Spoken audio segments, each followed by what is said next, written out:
السلام عليكم، ازيكم جميعا؟ يا رب تكونوا بخير. النهارده هنعمل مع بعض اكلات العيد. اكله سهله وبسيطه مش هتوقفنا في المطبخ كتير. هنعمل مع بعض رز معمر وكباب حله. طريقه سهله وبسيطه والطعم حكايه.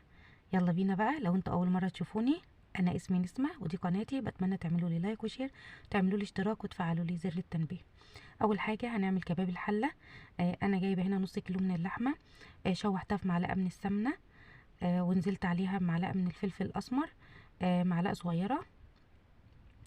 وهبتدي اشوحها كده لغايه ما تاخد لون بسيط اهي. وبعدين هنزل عليها بالبصل بتاعنا. قطعيه بقى التقطيعه اللي تريحك، بس اهم حاجه يكون البصل بتاعنا كتير. انا حطيت هنا البصل. انا حطيت على نص كيلو لحمه 4 بصلات كده وسط، او لو بتحب البصل كتير كتري كمان. وبكده يكون حطيت البصل بتاعنا اهو. هشوحهم بقى كده واقلبهم مع بعض لغايه ما البصل بتاعنا يدبل. البصل بتاعنا بدأ يدبل اهو. هسيبه بقى لغايه ما ياخد لون كده بني. هفضل كل شويه اقلب فيه وهحطه على نار متوسطه واغطي الحله. واهو ده شكل البصل بتاعنا. هسيبه برضو لغايه ما ياخد اللون الغامق شويه، وبغطي الحله وبحطه على نار متوسطه. تمام كده اهو. كده بقى اللون اللي انا عايزاه. هبتدي انزل عليه بميه مغليه يا دوبك الميه تغطي اللحمه بس. وقبل ما تستوي هحط لها الملح. يلا بينا نعمل المعمر. معانا اول حاجه معايا هنا رز كوبايه الرز المصري بتاخد كوبايه وربع من اللبن. ومعايا علبه من الزبادي، ومعايا لبن كامل الدسم اهو بالقشطه بتاعته. ومعايا 3 معالق كبار من السمنه. ومعايا ملح وفلفل اسود. انا بحس الفلفل الاسود بيديله طعم حلو. اللي انا مش هحط قشطه لان اللبن بتاعي في القشطه بتاعته اهو زي ما انتم شايفين. الرز بتاعنا انا غسلاه ونقعاه. هنزل بقى على اللبن بالزبادي. هحط كوبايه الزبادي في اللبن. يبقى كل كوبايه من الرز بتاخد كوبايه وربع من اللبن. تمام. الزبادي بتخليه كده كريمي وحلو جدا، والقشطه برضو. لو انت عايزه تاخدي برضو وش اللي ما عندكيش قشطه، هتغلي اللبن من على بالليل وتغطيه. وبعدين لغايه اما يبرد تحطيه في التلاجة، هتلاقيه كون وش من القشطه حلو جدا. فانا هقلب بقى الزبادي مع اللبن كويس جدا لغايه ما تدوب جوه اللبن اهو.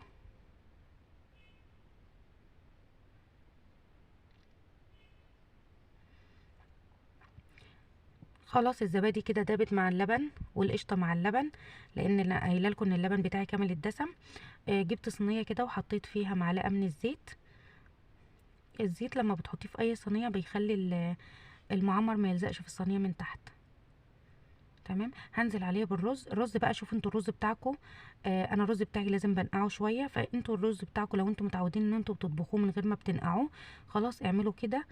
انا الرز بتاعي لازم بغسله كويس جدا وبعدين بنقعه لغايه ما يوصل للون ده كده. يعني ممكن يقعد معايا انقعه نص ساعه ربع ساعه على حسب برضو انا مستعجله ولا ايه. تمام. هنزل بقى كده حطيت الرز كله. هنزل بالثلاث معالق كبار من السمنه.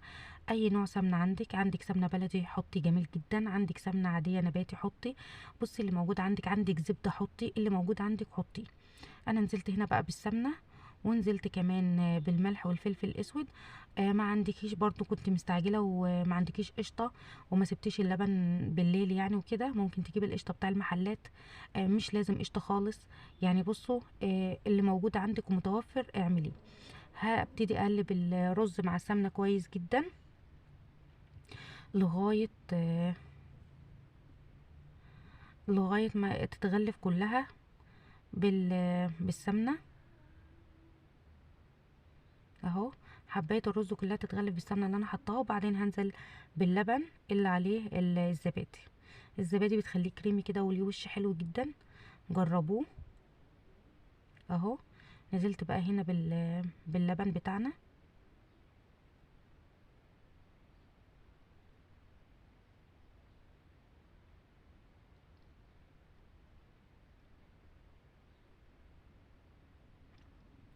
هقلبه بقى كده كويس جدا. زي ما قلت لكم كل كوبايه من الرز عليها كوبايه وربع من اللبن. وتعاير الرز بنفس الكوبايه اللي هتعايري بيها اللبن.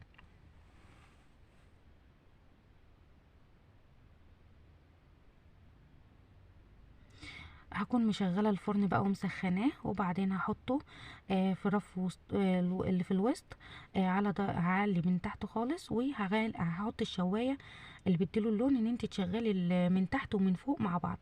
يعني الشوايه اللي تحت والشوايه اللي فوق مع بعض، ده اللي بتديله وش كريمي وبتديله لون حلو جدا. هندخله بقى الفرن، واول ما يشرب اللبن بتاعنا هنهدي النار، واول ما ياخد وش هنقفل الشوايه من فوق.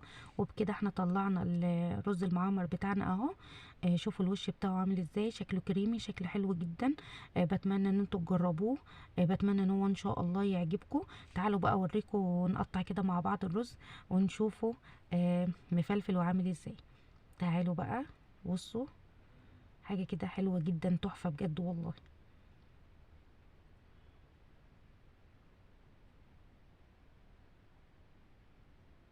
اهو.